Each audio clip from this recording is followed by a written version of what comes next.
Bihar board 10वीं की परीक्षा देने वाले छात्रों का इंतजार हुआ खत्म। घोषित हुए बिहार बोर्ड कक्षा 10वीं के परिणाम। बिहार के शिक्षा मंत्री ने जारी किए नतीजे। 16 लाख से ज्यादा छात्रों का आया result. Bihar school examination board ने कक्षा 10वीं के परिणाम जारी कर दिए हैं। बिहार बोर्ड कक्षा 10वीं की परीक्षा देने वाले छात्रों के रिजल्ट का इंतजार आखिरकार आज खत्म हुआ है। परिणाम की घोषणा शिक्षा मंत्री विजय कुमार चौधरी ने की। इस दौरान बोर्ड के अध्यक्ष आनंद किशोर मौजूद रहे, साथ ही शिक्षा विभाग के अपर मुख्य सचिव संजय कुमार भी वहीं थे। बता दें कि बिहार बोर्ड 10वीं की परीक्षा में 16 लाख से ज्यादा छात्र शामिल हुए थे। परीक्षा 17 से 24 फरवरी को हुई थी। एक लंबे समय से छात्रों को रिजल्ट का इंतजार था, जो अब जाकर पूरा हो गया है। कक्षा 10वीं का परीक्षा परिणाम छात्र बिहार स्कूल एग्जामिनेशन बोर्ड की आधिकारिक वेबसाइट biharboardonline.bihar.gov.in पर जाकर चेक कर सकते हैं और यहीं से छात्र अपना स्कोर कार्ड भी डाउनलोड कर लें। इसके अलावा स्टूडेंट्स अपना रिजल्ट biharboardonline.com पर भी चेक कर सकते हैं और ऑनलाइन bseb.in पर भी जाकर नतीजे चेक कर सकते हैं। बिहार बोर्ड 10वीं का रिजल्ट देखने के लिए आपको बस रोल कोड या रोल नंबर की जरूरत होगी। आप भी 10वीं का रिजल्ट चेक करना चाहते हैं तो आप इन स्टेप्स को फॉलो करके अपना रिजल्ट चेक कर सकते हैं। सबसे पहले वेबसाइट biharboardonline.bihar.gov.in पर जाएं। इसके बाद BSEB क्लास 10th रिजल्ट 2022 पर क्लिक करें। होम पेज पर एक मैट्रिक रिजल्ट का लिंक दिखाई देगा। अब आपको अपना रोल कोड, रोल नंबर जैसी जरूरी जानकारियां सबमिट करनी है। आपका Bihar board matric result 2022 screen पर सामने आ जाएगा। आप अपने नतीजे को देख सकते हैं और भविष्य के लिए उसका प्रिंट आउट सेव करके रख सकते हैं। मार्कशीट की हार्ड कॉपी स्कूलों से मिलेगी। ऑफिशियल वेबसाइट के साथ साथ SMS से भी रिजल्ट चेक किए जा सकते हैं। बस आपको कैपिटल लेटर्स में बिहार लिखना है। बिहार लिखने के बाद आपको 10 फिर अपना रोल नंबर टाइप करना है और इसे 56263 पर भेजना होगा। आपको आपका रिजल्ट मिल जाएगा। गौरतलब है कि बिहार बोर्ड 12वीं का रिजल्ट जारी कर चुका है। इसी के साथ बिहार बोर्ड ने इस साल भी देश में सबसे पहले इंटर का रिजल्ट जारी करने का रिकॉर्ड अपने नाम दर्ज करवाया है। वहीं अब बोर्ड ने 10वीं का रिजल्ट भी जारी कर दिया है। पिछले साल यानी 2021 में बिहार स्कूल एग्जामिनेशन बोर्ड ने 5 अप्रैल को कक्षा 10 के परीक्षा परिणाम घोषित किए थे। गुरुवार को सदन को संबोधित करते हुए प्रधानमंत्री नरेंद्र मोदी ने राज्यसभा के 72 सेवानिवृत्त सांसदों की विदाई के मौके पर उन्हें शुभकामनाएं दी हैं। इसके साथ ही पीएम मोदी ने सभी सांसदों से वापस संसद में लौटकर आने को कहा है। पीएम मोदी ने अपने संबोधन में कहा कि हमने इस संसद में लंबा समय बिताया है। इस सदन ने हमारे जीवन में बहुत बड़ा योगदान दिया है। पीएम मोदी ने कहा कि इस सदन के सदस्य के रूप में प्राप्त अनुभवों को चारों दिशाओं में ले जाना चाहिए। पीएम ने कहा कि हमारे राज्यसभा सदस्यों के पास बहुत अनुभव है। कभी कभी अनुभव में एकेडमिक ज्ञान से ज्यादा शक्ति होती है। पीएम ने कहा कि हम सेवानिवृत्त सदस्यों से कहेंगे, आप फिर से इस सदन में आओ। आइए सुनते हैं क्या कुछ कहा पीएम मोदी ने। अपनी भावनाओं को अभिव्यक्त करूं। वैसे हमारे यहाँ विदाई समारंभ तो है ही है, जा रहे हैं साथी, लेकिन जैसे बंगाली में कहते हैं आमी आशी या गुजराती में कहते हैं आवजो, कम अगेन। वैसे कहते तो बाय बाय, लेकिन कहते कम अगेन। तो एक प्रकार से हम तो यही चाहेंगे, कम अगेन, ताकि जैसा सभापति जी ने कहा कि इतने इतने अनुभव जिनके साथ जुड़े हुए हैं, 5 टर्म 4 टर्म 3 टर्म इतने समय से, यानी बहुत बड़ी मात्रा में अनुभव का संपुट हमारे इन सभी महानुभावों के पास है। और कभी कभी ज्ञान से ज्यादा अनुभव की ताकत होती है। एकेडमिक नॉलेज की कभी कभी बहुत सीमाएं होती है, वो सेमिनार में काम आता है, लेकिन अनुभव से जो प्राप्त हुआ होता है उसमें समस्याओं के समाधान के लिए सरल उपाय होते हैं। उसमें नयापन के लिए अनुभव का मिश्रण होने के कारण गलतियां कम से कम होती हैं और इस अर्थ में अनुभव का अपना एक बहुत बड़ा महत्व होता है। और जब ऐसे अनुभवी साथी सदन से जाते हैं तो बहुत बड़ी कमी सदन को होती है, राष्ट्र को होती है। आने वाली पीढ़ियों के लिए जो निर्णय होने वाले हैं उसमें कुछ कमी रह जाती है। और इसलिए जब अनुभवी लोग जाते हैं उनके लिए यहाँ बहुत कहा जाएगा, लेकिन जब अनुभवी नहीं यहाँ है तब जो है उनकी जिम्मेवारी जरा और बढ़ जाती है। वो जो अनुभव की गाथा यहाँ छोड़ के गए हैं, जो बाकी यहाँ रहने वाले हैं, उनको उसको आगे बढ़ाना होता है। और जब वो आगे बढ़ाते हैं तो सदन की ताकत को कभी कमी महसूस नहीं होती है। और मुझे विश्वास है कि आप जो साथी आज विदाई लेने वाले हैं उनसे हम जो सभी सीखे हैं, आज हम भी संकल्प करें उसमें से जो भी उत्तम है, जो श्रेष्ठ है, उसको हम आगे बढ़ाने में इस सदन की पवित्र जगह का जरूर हम उपयोग करेंगे और ताकि देश को समृद्धि में बहुत काम आएगा।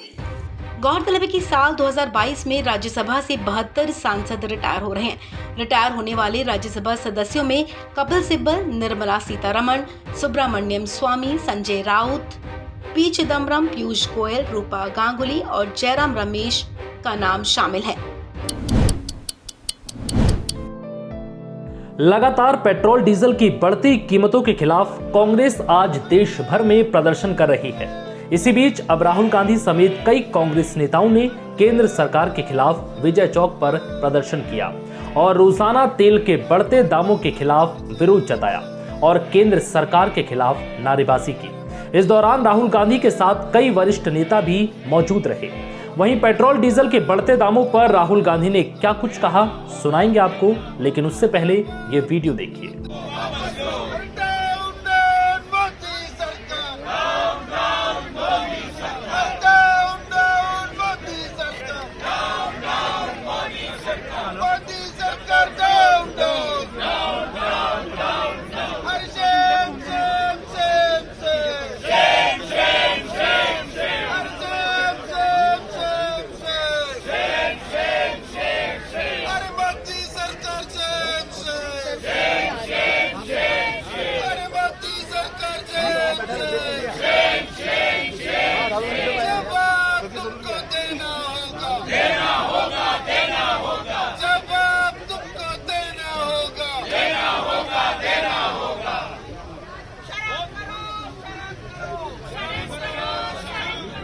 प्रदर्शन के साथ साथ राहुल गांधी ने ट्विटर पर भी पीएम मोदी पर निशाना साधा है।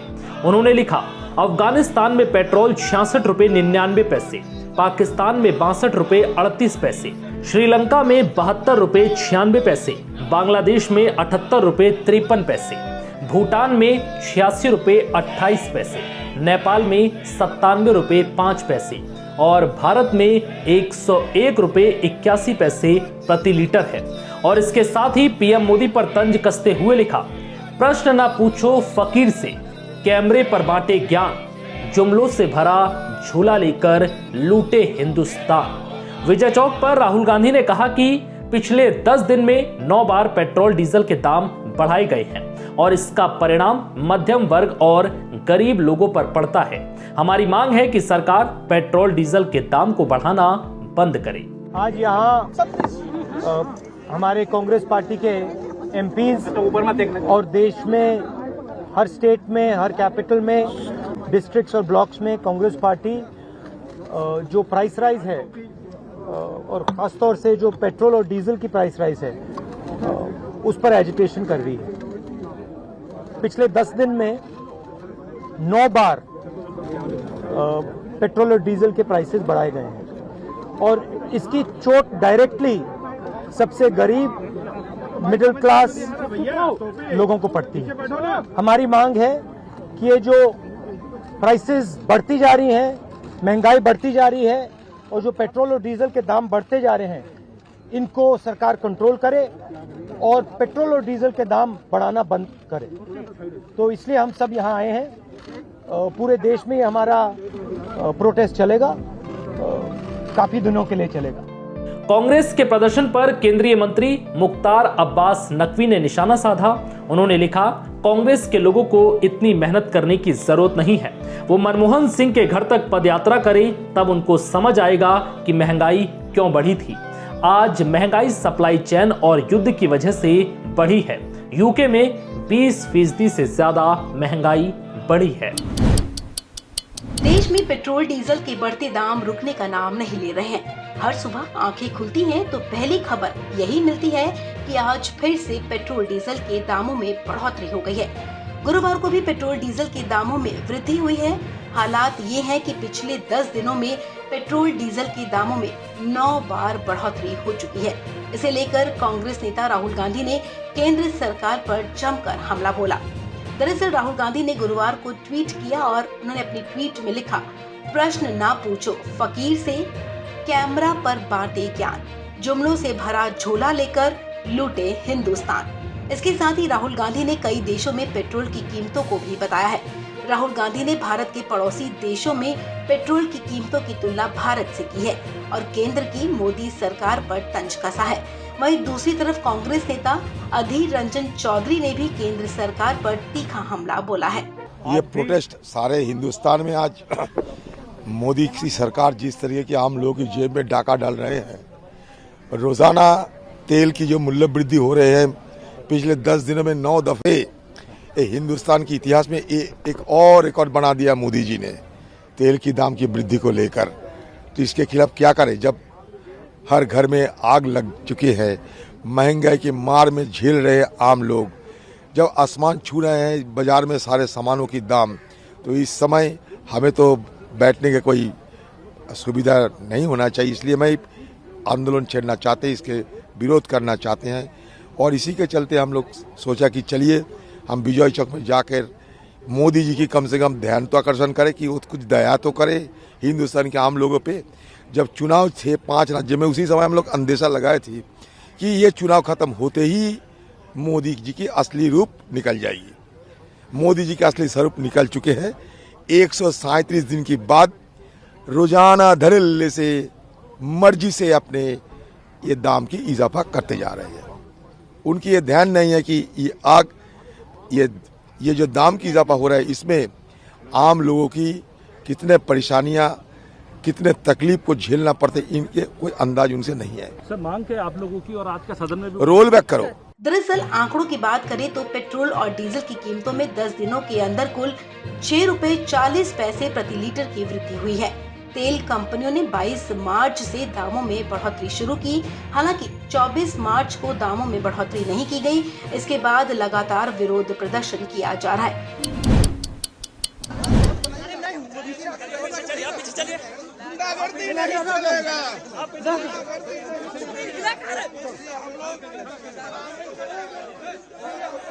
ये वीडियो है बिहार विधानसभा में हंगामे के बाद का।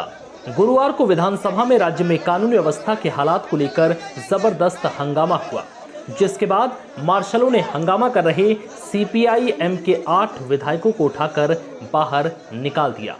जानकारी के मुताबिक हंगामे के दौरान सीपीआई-एम के विधायकों को विधानसभा स्पीकर विजय कुमार सिन्हा ने समझाया, लेकिन वो नहीं माने, जिसके बाद मार्शलों ने इन विधायकों को टांग कर सदन से बाहर निकाल दिया। अब ये पूरा वीडियो देखिए।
मुर्दाबाद मुर्दाबाद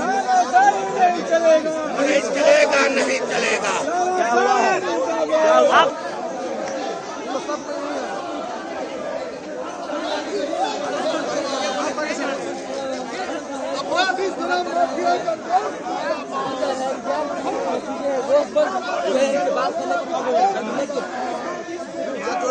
बता दें कि बिहार विधानसभा में लगातार दूसरे दिन ये स्थिति बनी रही।